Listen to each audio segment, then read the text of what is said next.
Welcome to Kibbe on Liberty. Today we're talking to Katherine Mangu-Ward, who is the editor-in-chief at Reason Magazine, and we're going to deal with free speech and its enemies and ask the most fundamental question: is Mark Zuckerberg an alien from a planet of lizards? Check it out.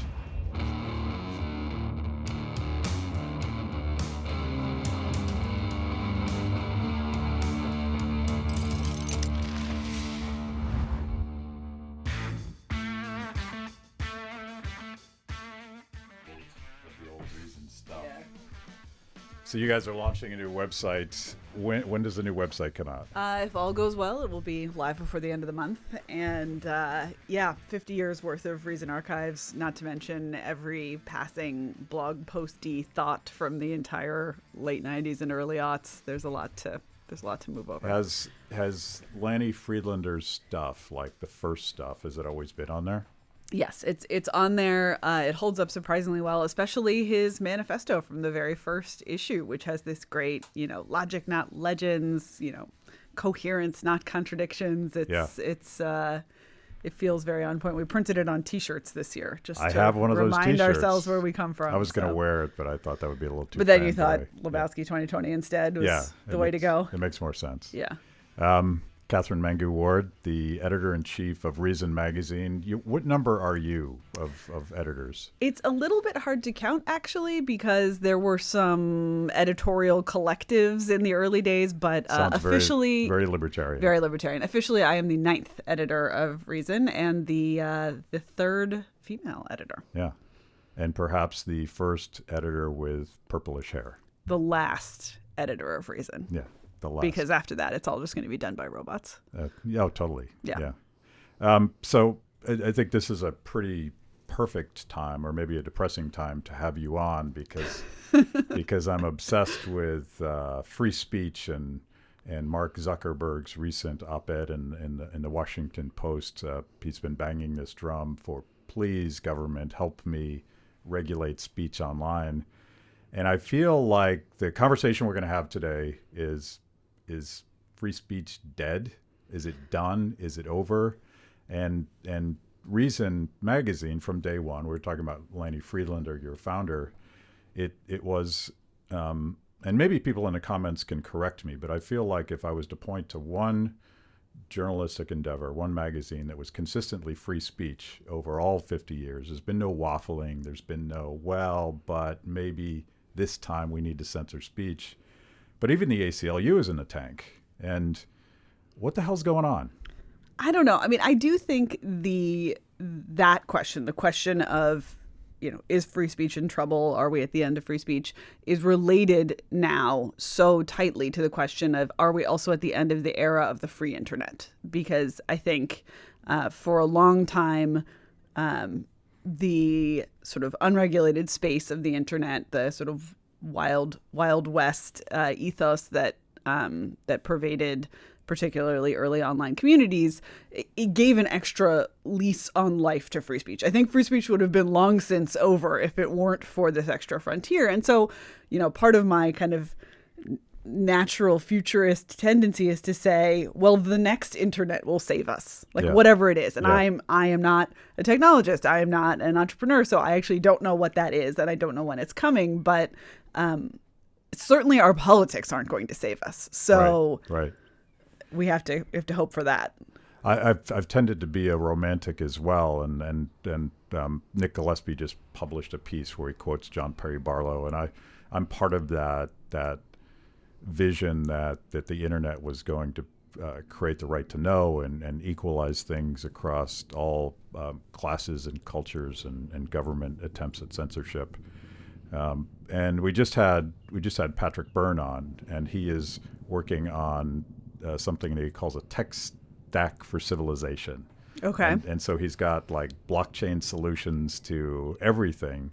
Ironically, we didn't talk about a blockchain solution to Facebook, and I know there's projects out there that are doing that, but he's doing voting that can't be corrupted. He's doing a stock market that can't be gamed. He's doing enforceable property rights in places like Africa where getting the title to your home has been impossible. So I believe, and it's more a faith-based thing than a tech-based thing. Right, which is unsatisfying to rationalists, right? And and I think this also gets us into the problem of people on the right and people on the left each have a solution to the problem of speech or the problems that free speech represents, right? And so on the left, we now have this extensive sort of recursive, self-consuming conversation about hate speech and intersectionality and what's permissible to say and what's not permissible to say. And that conversation has left the idea of free speech fundamentalism so far behind, right? There's now just a totally different framework on the left for how would we even think about what people are allowed to say. Yeah. And the idea maybe people should be allowed to say whatever they want is gone from that conversation. And of course, on the right, people have always wanted to protect the children from the adult content or to minimize the realm for violent or sexual speech. I mean, I'm sure, you and I are old enough to remember the V-chip and other associated, right, which were actually bipartisan. But I think that conversation on the left and the right has now moved into this space. And of course, also on the right now, what should we do about the fact that those lefties in Silicon Valley won't let us say whatever we want on their platforms, which is, to my mind, totally antithetical to the true principles of free speech. Yeah. The ACLU has moved much more in the lefty direction, and I think that leaves a certain type of civil libertarian quite lonely in the middle, saying speech isn't violence. People who own platforms get to decide what appears on their platforms.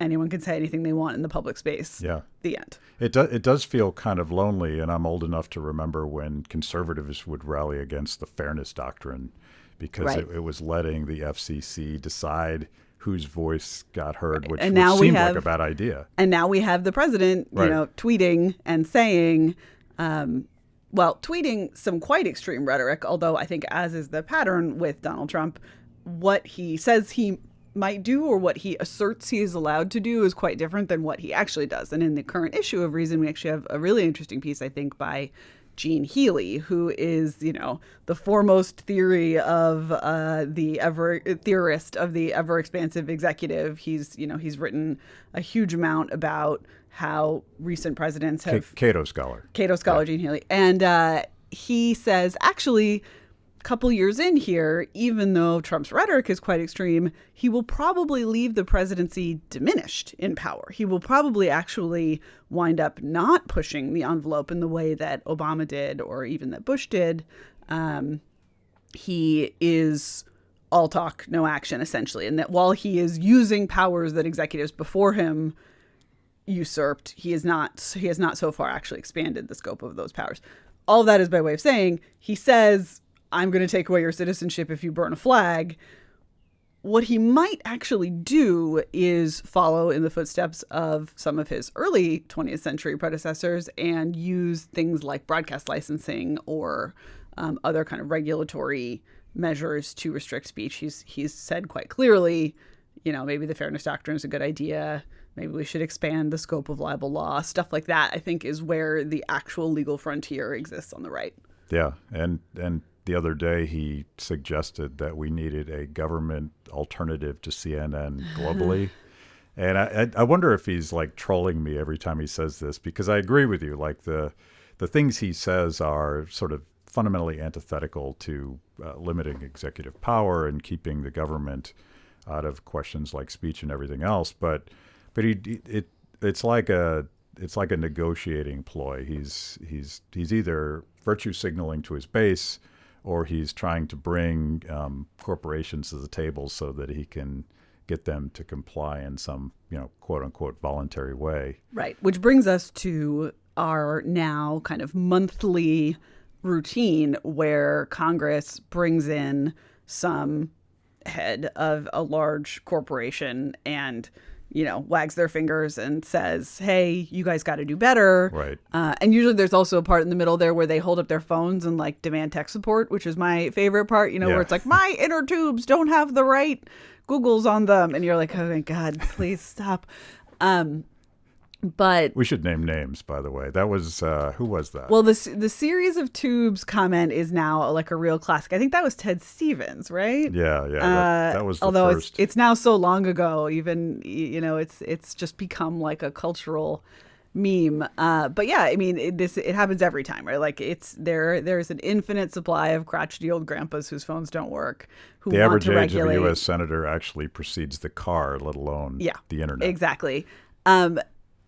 To me, though, the alarming development isn't the desire by a bunch of crotchety old grandpas to tell people what to do. It's Mark Zuckerberg showing up and saying, yes, let's do it. I would love to work with you. And this is, of course, the classic Baptists and bootleggers. On the Reason podcast on Monday, I sort of misspoke and said Baptists and bootlickers, which is also seems more on true, point. frankly. Like, the idea, like, senator, congressman, I would love to work with this august body who surely has the best interests of the American people in mind to regulate my competitors out of existence is essentially where Zuckerberg is now. And as a defensive posture, I understand it, right? If he's looking out for what are his Q1 report's going to look like, what's going to happen to his stock price, I get it, why he's wound up where he has. But I wish there was an alternate history where, as an actor principal, they said, you know what, this is not the business we're in. See, I'm more cynical. I don't want to go all conspiracy theorist on my dear audience. Yes, you do. You really want to. You watch the original Mark Zuckerberg testimony, and I'm fairly convinced that he's a lizard alien wearing a human face. We're going actual conspiracy. Yeah. No, I have long, I've put down this marker. I will say it again. When the lizard alien faces come off, Shep Smith is clearly their leader. Yeah. Like, there's just something about his eyes that are but they've clearly taken over the tech industry, right. and Sure. they're handing over the mechanisms of our ultimate demise. And we all know where this ends up at the Matrix. This is what's going to happen. Wow, this was good. This was some quality. I thought you were going to go legit conspiracy, but you went lizard people. So that's good. I do think this idea, though, like, there's a reason that conspiracy theories are of interest again, right? There's a reason that there's been kind of an uptick in particular, this sort of subgenre of mainstream outlets covering the ways in which conspiracy theories interact with mainstream politics of conservatives, right? And there's a lot there right now, but I get it that it's hard not to be a conspiracy theorist when the part that's happening in front of the cameras is big government and big business agreeing to work together to restrict your speech, right? Like, that's the part they're saying while people are watching. So I am not myself a conspiracist. I always think you should assume incompetence over conspiracy. That is a hard and fast rule of human interactions. But in this case, it is clear that the situation that is optimal for the most powerful people is one in which big tech and big government collaborate. I may have stolen this from Alex Jones. I don't know. Maybe I don't know who originated the lizard people thing, but there were some great memes on social media about that. But let's distinguish between big C Alex Jones whack job conspiracy theorists versus small c conspiracy theorists going all the way back to Adam Smith. And I'm gonna steal your phrase, Baptists and bootlickers. Mm-hmm. This was Bruce Yandell, and I think there's an old Reason interview with Nick, with Bruce Yandell, who came up with this the phrase Baptists and I'm going to say now you can't say it. I can't even say it the right way. Bootleggers, which was the unholy collusion between teetotalers who didn't want anybody to drink and bootleggers who didn't want a legal market that would undercut their price position. And that's a fairly standard practice in Washington, D.C. And Adam Smith talked about it in The Wealth of Nations, that the natural proclivity of businesses to conspire against the public. I don't think libertarians emphasize that enough. Like, we're so busy defending capitalism that we sort of ignore the fact that capitalism in the modern context really is more about cronyism than free markets. I mean, I would push back a little bit on that and say I don't think it's more about cronyism than the free market. I still think that the sort of increase in trade and commerce globally over the last couple of decades, which, as you and I have discussed many times, is, the most powerful force for good in recent memory. That those are still fundamentally expanding markets that dramatically increase people's choices. But it is important to say that there's a huge distinction between sort of totally voluntary mutual gains from trade and that thing that we saw in the Zuckerberg op-ed, the thing that we're seeing on the Hill, where it's powerful people conspiring to limit the rights and choices of ordinary people. And that I totally agree with you that there is no reason for libertarians to reflexively defend anybody that's making a profit. Right. Making a profit is not a sign of virtue. And this, of course, goes all the way back to, our dear sainted Ayn Rand, who The Fountainhead is a book about a genius who doesn't thrive in the market. A moment of reflection about Ayn Rand. Right. Yeah. I mean, there is no reason to think that the paycheck equals providing a good or service that people genuinely want in every case. On the other hand, I still do think capitalism as a system is basically functioning and functioning well. The thing that makes me nervous in the interaction right now between big tech and big government is it's almost like, there's Baptists and bootleggers, but then there's also Catholics. Like there's a whole bunch of different reasons to restrict speech and a couple of choke points where it's easy to do so. Yeah. And I think that, this is a place where, again, to be clear, if what Facebook wants to do, if Mark Zuckerberg wakes up in the morning and says, no one can use the letter E on my platform, feel free, buddy. Like, you do you. Right. This is something that I do think conservatives who have gotten banned or shadow banned or, Zeppelin banned. Like, I feel like there's all these different things, again, sort of different levels of conspiracy there about how true those things are. But conservatives who have been pushed off a platform for outre speech suddenly tend to have caveats, and they shouldn't. It's up to Jack, at Jack at Twitter, if he wants to let Gavin McInnes or Alex Jones or anybody speak. I prefer a curated speech environment for the most part, right? Like, I don't just go out in the street and talk to people because I don't like people. I don't like talking to human beings as a general matter. It's a very libertarian approach. I just want to talk to the people I want to talk to. Right. And, the fact is that Twitter and Facebook and other platforms have enabled me to make my own choices about who I see speaking and who I speak to. It doesn't need to be done at a higher level. It can be done at the individual consumer level. And the tendency to wave that away is so intense on both sides. And I don't quite get it, right? Like, both the left and the right say, oh, sure, you think you can curate your own feed, but that's not the point. And it's like, no, that's 100% the point. That's the whole point, is you can curate your own feed and you can leave the platform entirely. Yeah, and I tend to pick on conservatives more. We had Robbie Suave on, and we spent a good hour picking on the woke intersectionality of speech limits from the left. But you see guys like Ted Cruz and famously Tucker Carlson essentially calling Facebook and Facebook in particular a public utility, and it need to be treated like that. Because our public utilities work great and everything is awesome there, so we should definitely put more stuff in that category.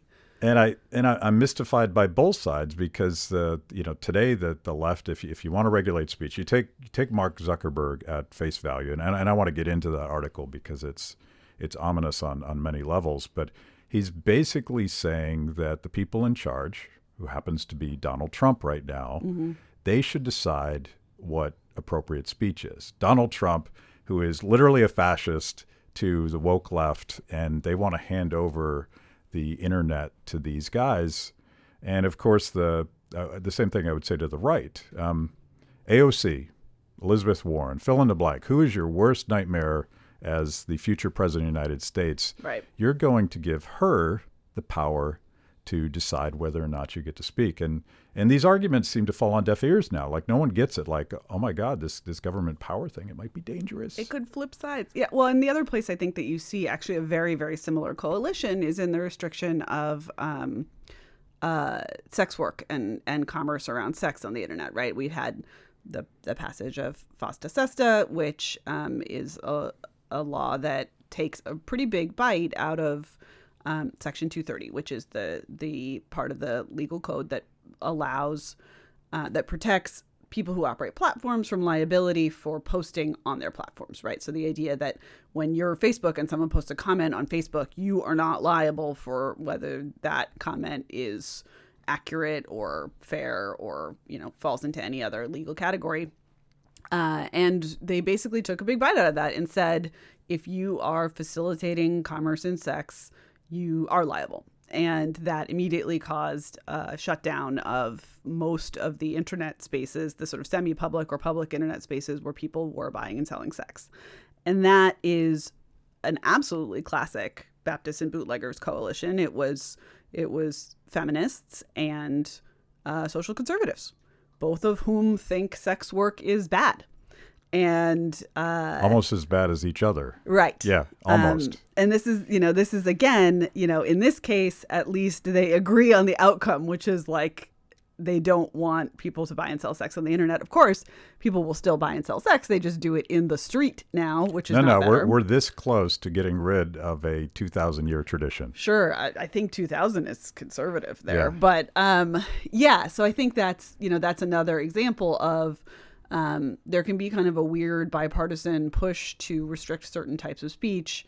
And, this is something that Elizabeth Nolan Brown at Reason has been arguing for years, which is once you enable this pathway, it's not just going to be used for sex work. Once you enable a pathway that basically says we are just making a utilitarian calculus about where we can restrict speech to eliminate the bad thing, whatever it is, that we will start using that pathway for other restrictions, whether it's, and in fact, we're already there in some cases on national security, right? Like there are much less publicized restrictions on speech. I think we all remember the big debate over the deplatforming of the YouTube video that may or may not have caused riots at an embassy on September 11th anniversary. Also, of course, the war on drugs. There's, any law that is passed that is meant to protect national security will inevitably be used to go after some kind of low-level drug dealer. And it already is. And already is in so many ways. And so I think, speech about anything that some people don't like is endangered by the existence of this FOSTA SESTA pathway and by the existence of this collaboration between big tech and big government. I think you might have said this on your podcast, but the idea of creating a regulatory framework to control Facebook is essentially a merger of one of the largest, most powerful corporations in the world with the largest, most powerful entity in the world, which is the federal government. Yeah. And of course, Mark goes a little bit further because he wants a global solution. Sure. Who doesn't want a global solution? Yeah. Yes. Yeah. So I think, this is something that we talk about at Reason a lot, that government doesn't like competitors. Government doesn't like a large, powerful thing that meets people's needs, that rises up alongside it.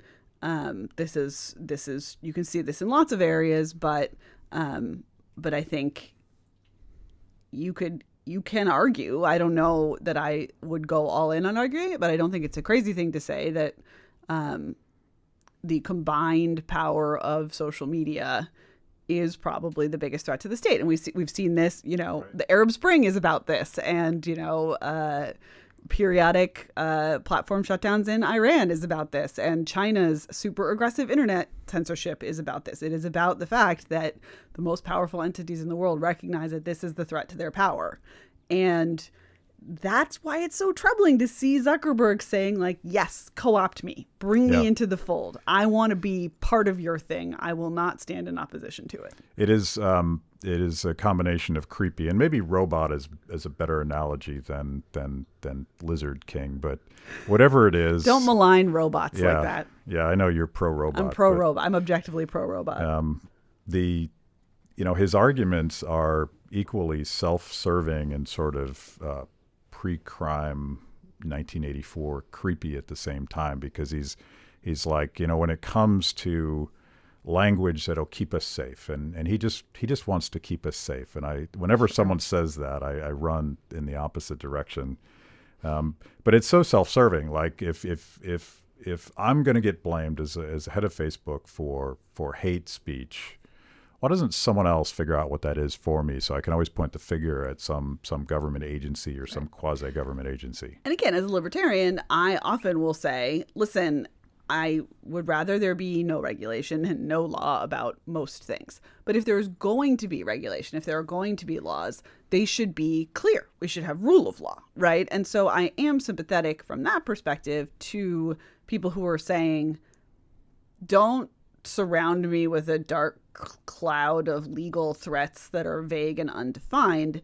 Like, tell me what's illegal. I won't publish stuff that's illegal, but you got to tell me. Yeah. And, I think this is something that's interesting, not that the press has always totally honored its own mission statement about this, but in general, particularly deep-pocketed, large mainstream publications, they've drunk their own Kool-Aid about their role in society, right? I mean, the New York Times will fight for maximum leeway on its own speech rights because they believe it's morally good and also because it's good for their business model.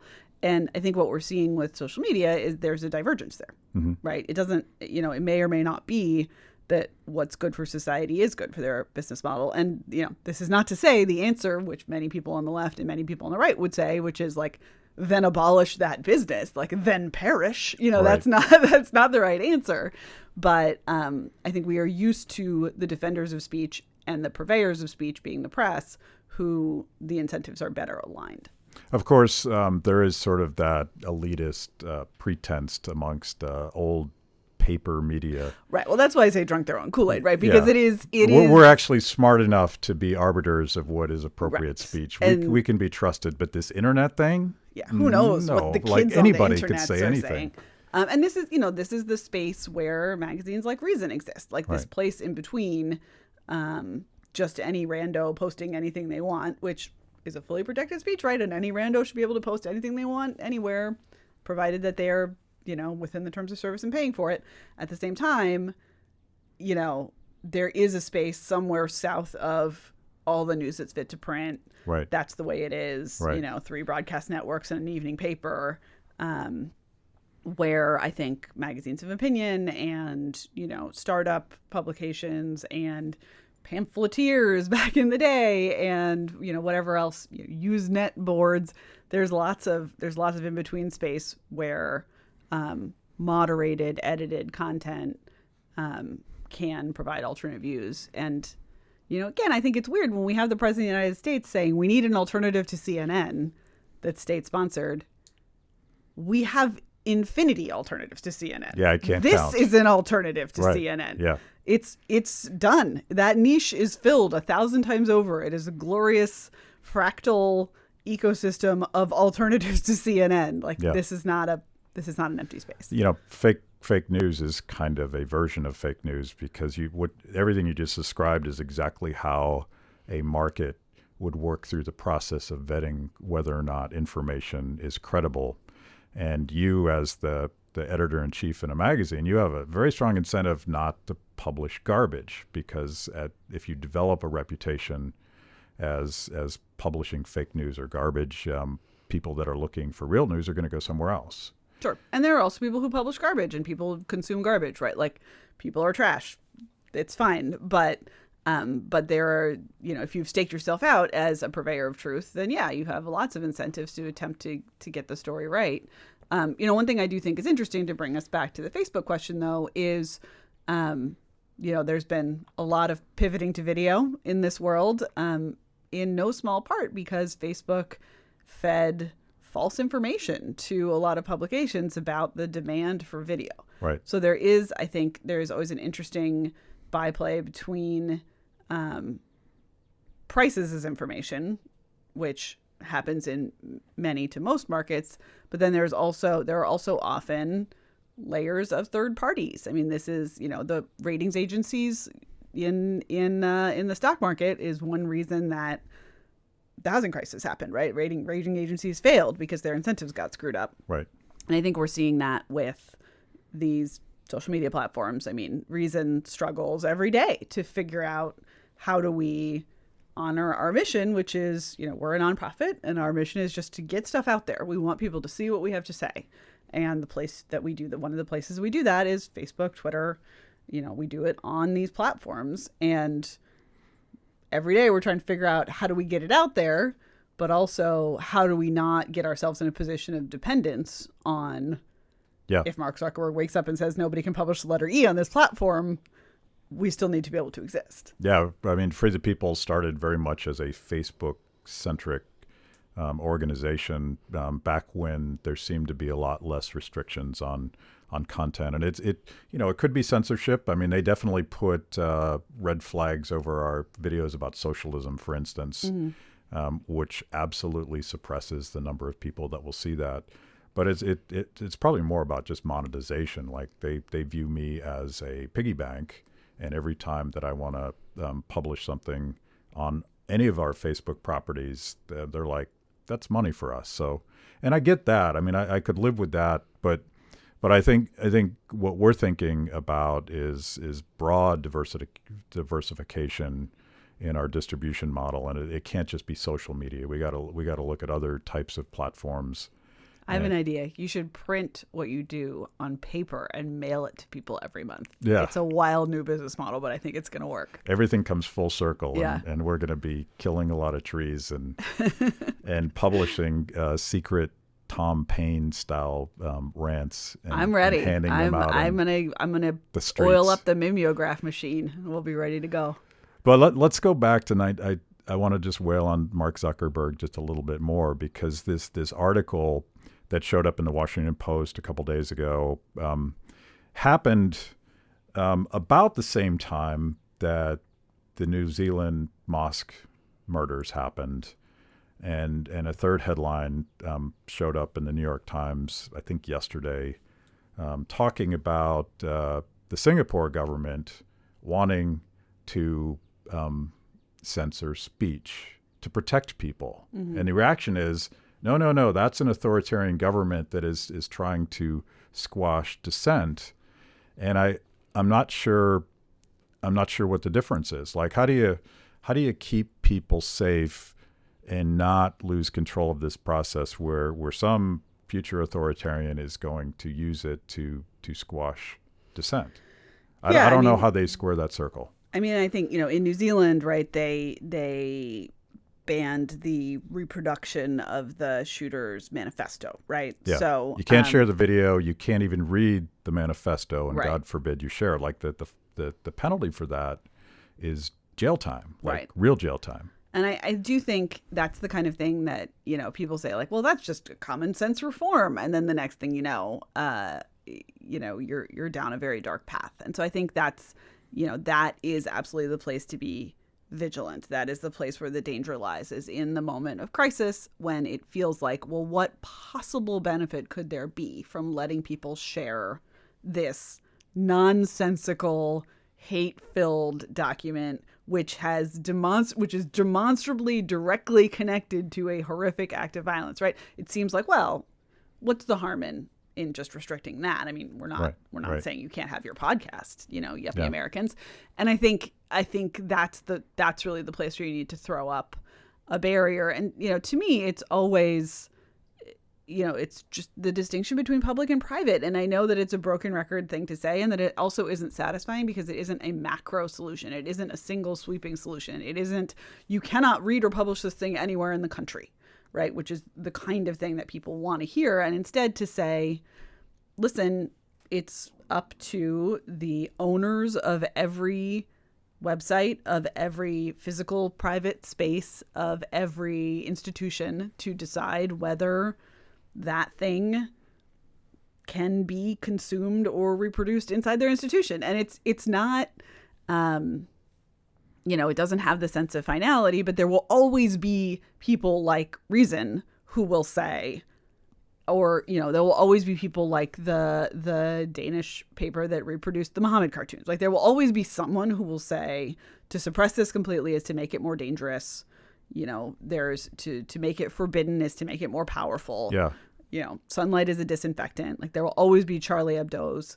And so that's enough. That's enough to me, is as long as you can leave those safety valves in place. But when Singapore or New Zealand shuts those down, right. I think you set up a very dangerous situation. Yeah.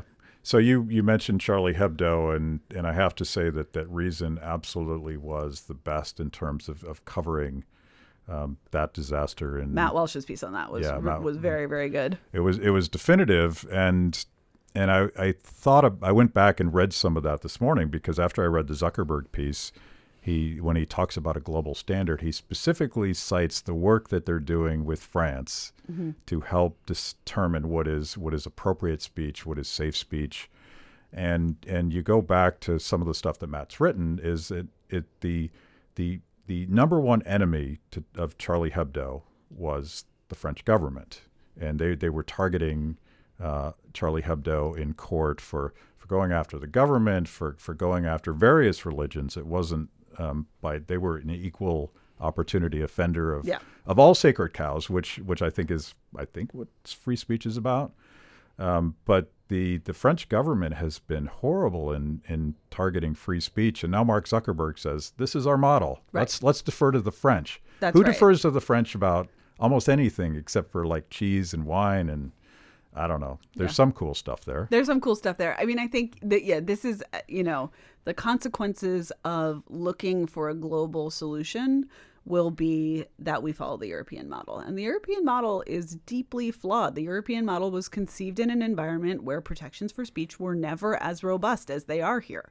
I mean, this is something that I think Americans can underestimate or take for granted, that we genuinely have in our founding documents protections that are almost unmatched in the rest of the world. And so to say the European model is working, let's bring it over, is to say, let's disregard the things that make America unique. Let's disregard the things or minimize the things that made it possible for these platforms to be born here in the first place. And, I think you can even see stuff like the GDPR rules, right? This sort of European privacy rules, which have caused every stupid website that you go to now have this extra pop-up that says, hey, do you... Oh, it's so helpful. Right. Yeah. But actually embedded in those are a bunch of other sort of secondary restrictions that don't make much of a difference to most commercial sites in the United States. But there are some age restrictions on certain types of content that you're agreeing to. There's, information retention rules that you're agreeing to. And I think it's easy for there to be restrictions that sneak in under cover of stuff like that. And this is a complaint against Facebook. They say those terms of service were so extensive, who even knows what they agreed to? But if that's your complaint about Facebook's terms of service, how can you possibly suggest that people consent to their laws? Right? Like no one can, if the terms of service of citizenship are the entire U.S. code and all of the state codes and all of the local codes, don't come to me and complain about Facebook's 10-page thing.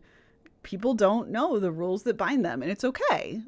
We actually have a whole bunch of great workarounds to help people understand how to stay inside the bounds of legal or contractual behavior that don't require everyone to be a lawyer.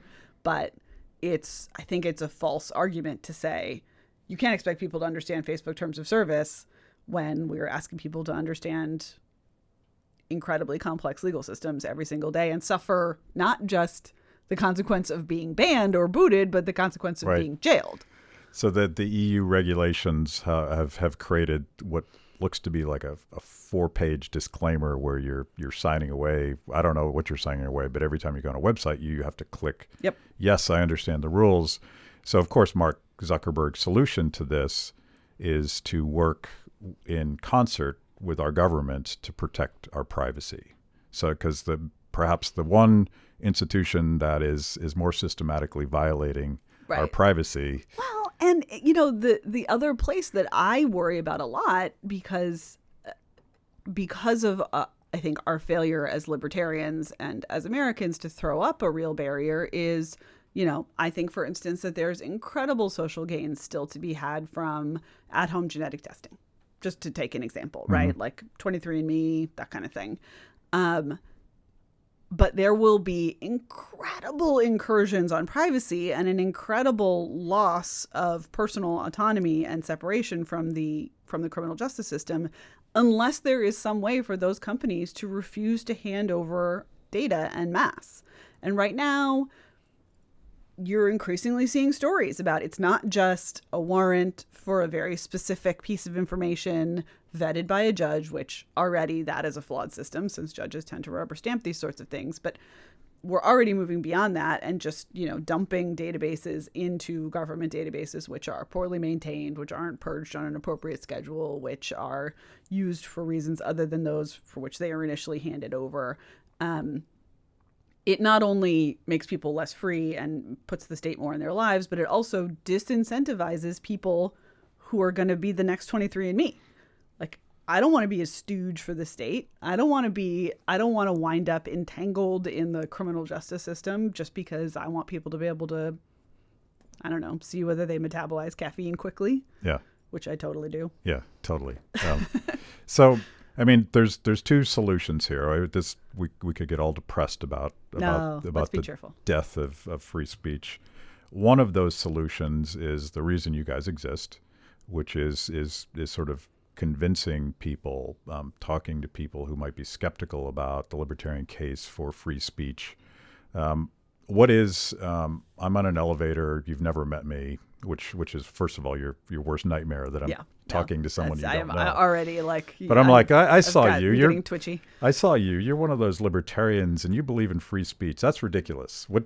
Give your elevator pitch why free speech matters. I think I'm just going to give you back what you said earlier in this conversation, which is, you might think that there are ways to put reasonable restrictions on free speech that will ultimately prevent harm. But I'd like you to think about the fact that imagine whatever politician you hate the most, that guy is now in charge of what you get to say.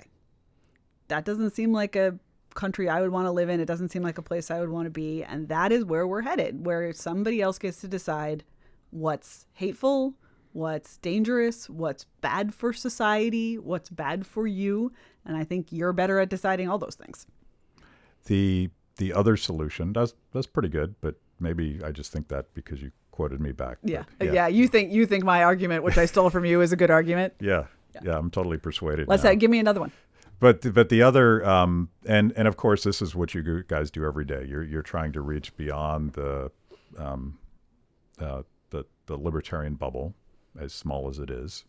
There's very few of us who are sort of self-aware libertarians, despite our best aspirations. But there's a whole generation that you guys and I have extensively argued that there's this liberty curious generation out there. Young people sort of swim in a world of choice and liberty and self-determination that is very different than how I grew up. And I'm optimistic about that, but your job is to talk to that audience, but I'm sort of hoping for a technological fix here because for the same reason you started this conversation by saying that Facebook, without Facebook, the cause of free speech would be far worse than it is today because of attempts to restrict old media and the natural convergence of government and corporate players. So we're going to need another hack of the system. We're going to need like a blockchain solution here. Yeah, and I do actually think there is something to the war of all against all in this, right? Like the idea that wherever there is censorship, there will be a schism. There will be another platform. There will be a new, more encrypted or based on a different technology alternative, because history has borne that out. I mean, I think ultimately every conversation is also like this is also a conversation about prohibition, and prohibitions don't work. Yeah. So if you want to prohibit certain types of speech, it's not like that speech goes away. That's not what happens under prohibition.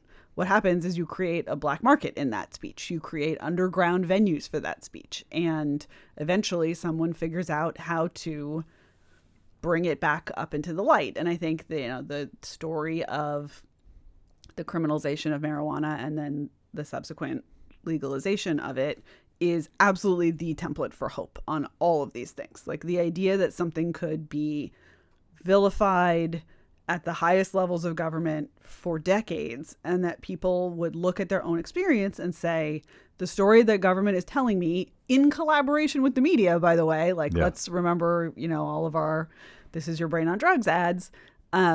It's not a true story. It's not a story that reflects my experience. And, I think the success of legalization of marijuana is due in no small part to the fact that people were able to talk to each other online and in different modes than in their DARE class in school, right? I mean, there were other ways to talk about this in a systematic way. And so I guess I think there is hope in the question of, it's probably not Gab, which I don't know, does that still exist even? But it's something. There will be something that will emerge.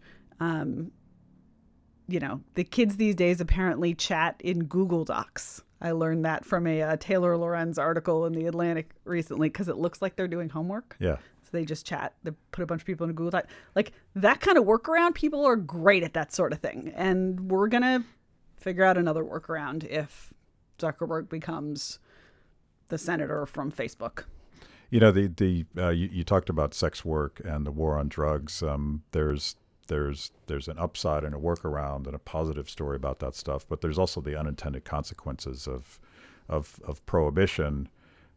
With sex work, it becomes dangerous. Yep. And with drugs, it creates drug gangs that become very dangerous.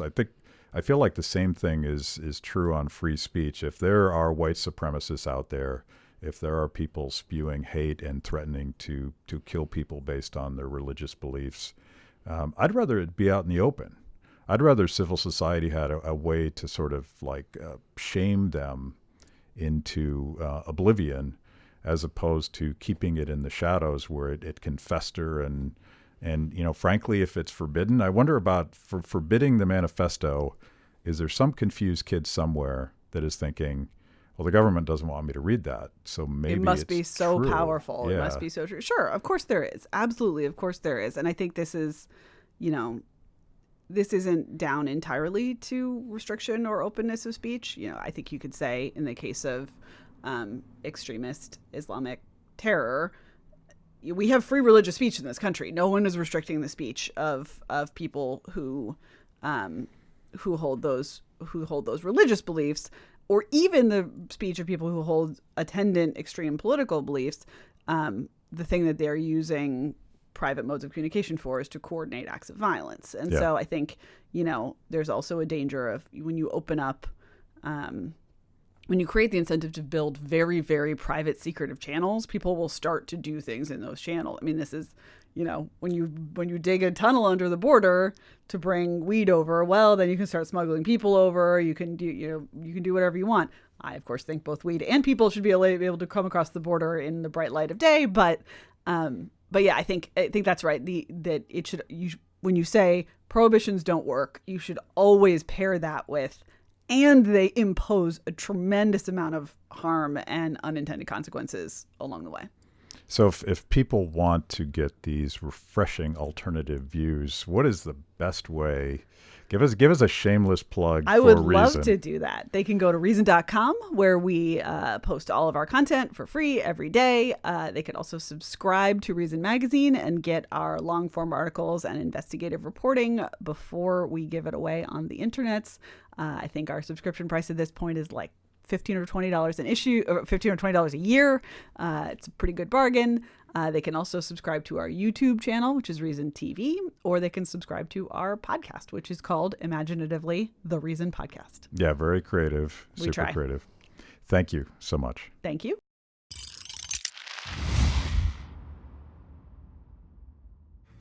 Thanks for watching Kibbe on Liberty. By now, you know this is the most important event of your week. So make sure you subscribe on YouTube. Click the little bell so you get notifications. Kibbe on Liberty, mostly honest conversations with mostly interesting people.